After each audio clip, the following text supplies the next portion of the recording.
Welcome. Today we're going to be talking about solving word problems. And the first thing you need to know about solving word problems is that there are, let me just see if I can center that a little better. There are lots of expressions that are used to mean add, subtract, multiply, and divide. And in this particular one, we're going to start with words that mean to add. And hopefully you can write all this down, pause the video as needed. These are just a few of them. There are many more. More than, increased by, I've already got that one there. Plus, add on, add to, greater than, combine, sum, the answer to addition. Now, here are some expressions with a couple of things in there so that you can see how they might be used and then how they look when you write the algebraic expression. There's also minus or subtraction. Here are some examples of how a subtraction is used. And if you list 8 first in all of them and y second, here is how it comes out when you write the expression out. It's really important to know the difference between less and less than, because they're written in opposite order depending upon which one you're working with. You also have things, now again, pause it if you need to write this down. Things like multiplication. Of is a word that means multiplication. Product, the answer to multiplication. And for subtraction, difference is the answer to the subtraction. Oh, this is not giving you the whole thing. I need to shrink that a little bit so you can see all of it. There we go, I think. Now you can see it all. 3 times x, multiply 3 and x. 10% of x, 0.10 times x. Twice or double x, 2 times x. Triple, half, product of. Then you have division. Ooh.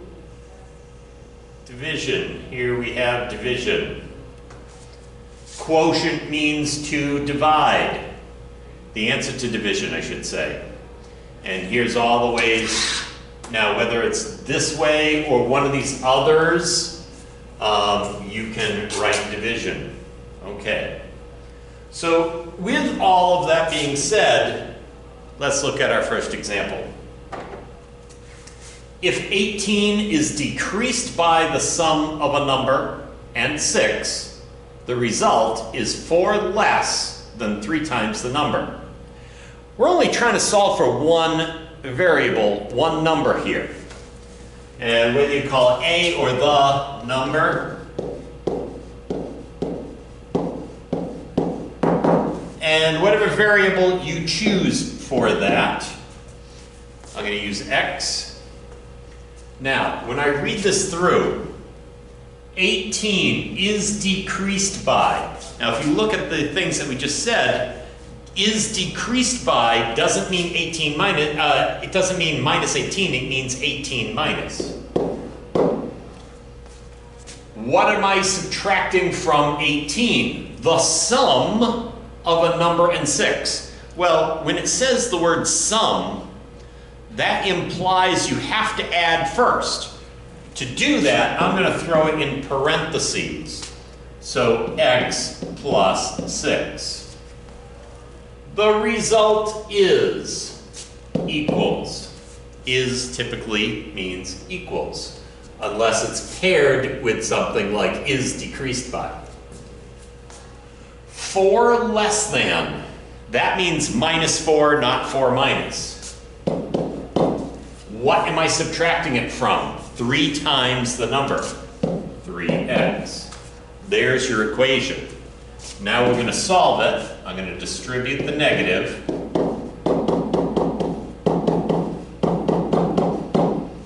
I'm going to combine like terms on the same side of the equal sign.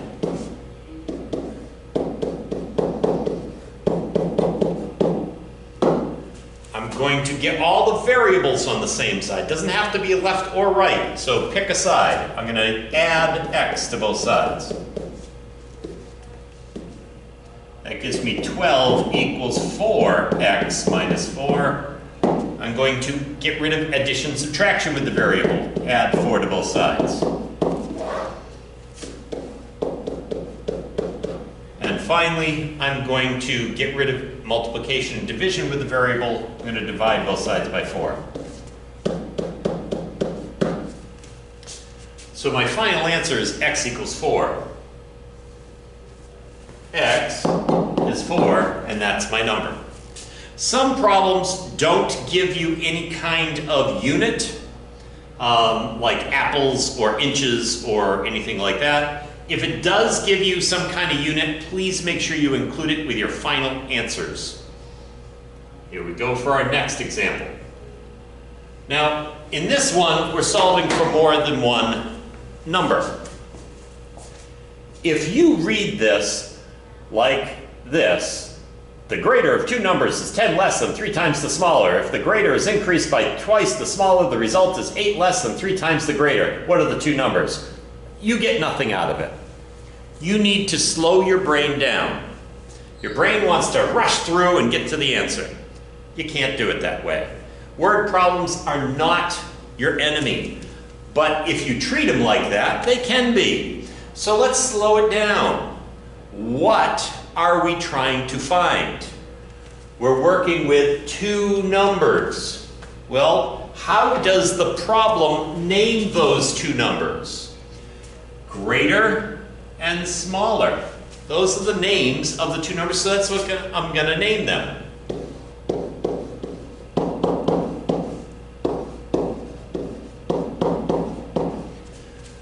This is the first of 5 steps that I usually take when I solve word problems. The first step is naming it. Name all the things that they're talking about. The next step that I take is I express each of these things. Now, when I read that first sentence, I'm going to read it slower. The greater of two numbers is. It never says the smaller is, it only talks about the greater.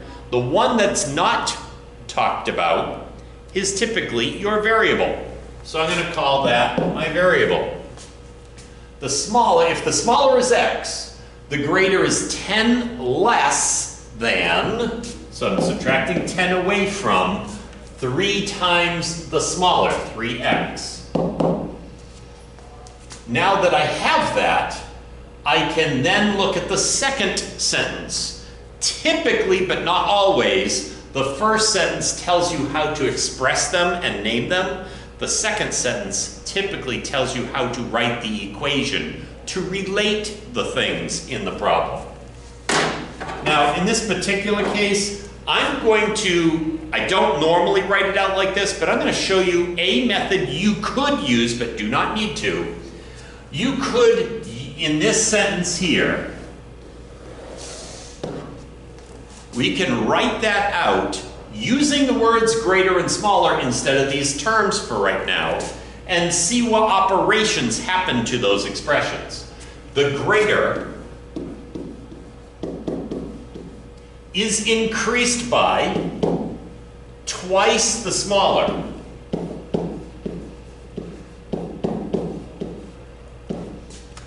The result is equals 8 less than 3 times the greater.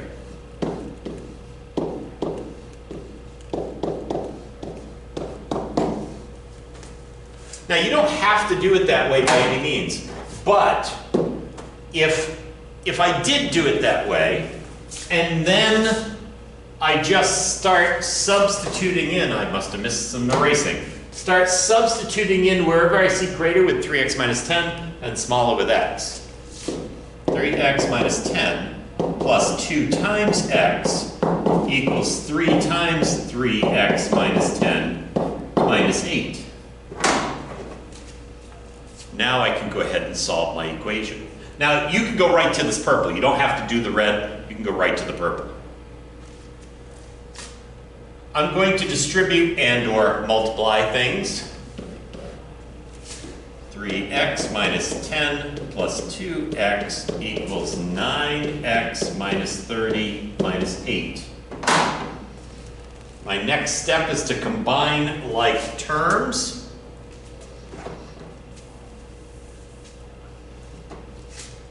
These are like terms. 5x minus 10 equals 9x minus 38. Get all the variables on the same side. Maybe subtract 5x from both sides.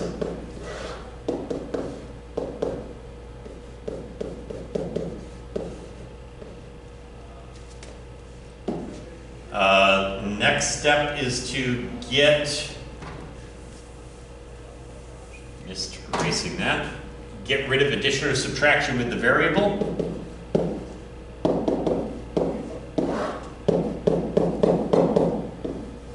Oops. And finish it off by dividing both sides by 4. X is 7. Now that I have my final answer for x, that was solve it, solve the equation. So the next thing is to substitute back in to answer the problem. The problem says, what are the two numbers? X is 7.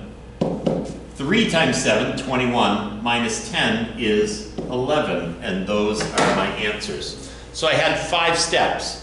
Name it, express it, write an equation, relate them, solve the equation, and then substitute back in to answer the problem. 5 steps. Here's our next examples, notes, consecutive integers. When I write consecutive integers, I typically name them first, second, third, however many integers we're working with. If it's 10 integers, first, second, third, fourth, fifth, sixth, seventh, eighth, ninth, 10th. If it's 2 integers, first and second. It's whatever number of integers you're talking about. And then to express them, I'm going to write x for my first one, or whatever variable you choose. And then the next one, x plus 1, plus 2, x plus 3, etc. Over here, consecutive even integers. Remember, an integer, from one integer to the next, you add 1. To go from one even to the next, you'd have to add 2 each time. Now, a lot of people are very tempted when they get consecutive odd integers to add 3 and 1, 3, 5, like that. It doesn't work that way. If I'm at 7 and I want to get to the next integer that's odd, I have to go to 9, which is 2 more. So x plus 2, x plus 4, x plus 6. That's how you get to the next odd number. Evens and odds are done the same way. It's what the value of x is that differs. In this one, x is going to be an even integer, and in this one, x is going to be an odd integer. Now, if you were to solve your problem, and you're trying to get consecutive odd integers, and your answer comes out to x equals 4, well, that's not going to be an odd integer. Neither are the rest of the values. So you've either done something wrong, or your answer does not have a solution. If it comes out, if you're looking for any of the ones up here that are consecutive integers, evens, odds, and you come up with a fraction or decimal answer, it's either no solution or you've made an error. So you need to look it back over. Now, looking at this other one here, consecutive multiples of, well, let's say we use 6. I'm just making up a number. Any integer would be nice, or really anything you want to write there other than 1 or 0. Consecutive multiples of 6.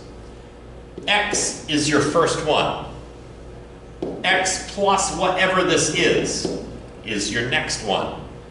X plus 6 plus that, so x plus 12, x plus 18, etc.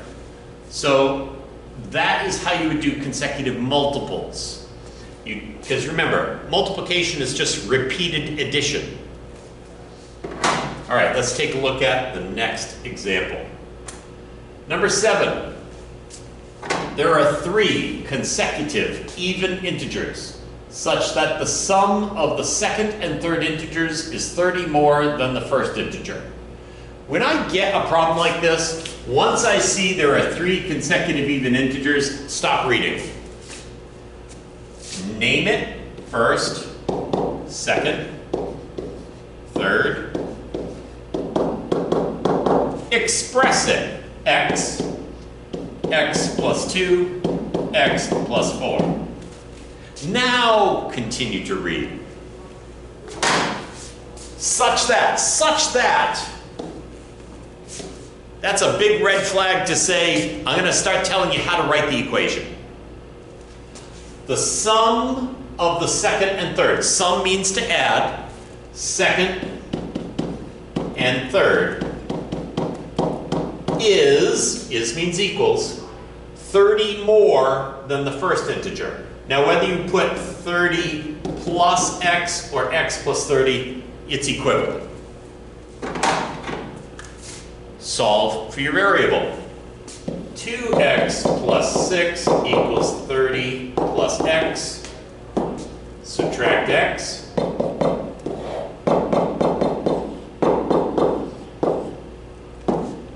Subtract 6. X is 24.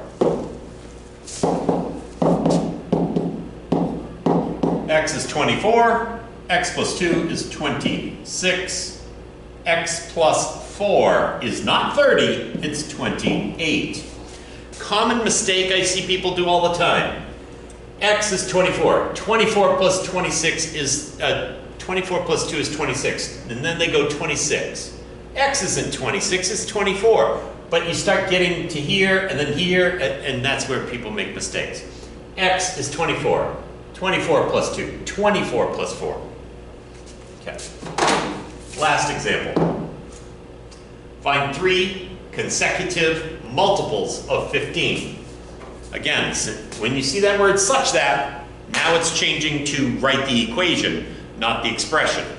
So, first, second, third.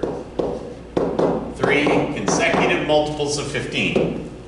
X plus 15, x plus 30. Such that, let's see, twice their sum. 2 times their sum is 360. Well, what is their? What do they mean by their sum? All 3 of these added together. Now you could write x plus 15 plus x plus 30, or you could go ahead and add these 3 up right where they stand because they're all of them added together. 3x plus 45. That's what you have there. All right, now I can go ahead and solve, distribute. 6x plus 90 equals 360. I'm going to subtract 90 from both sides. 6x equals 270.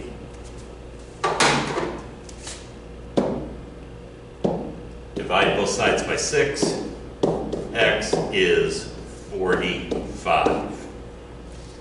All right, now I know what x is. 45, 60, 75. And there you have it.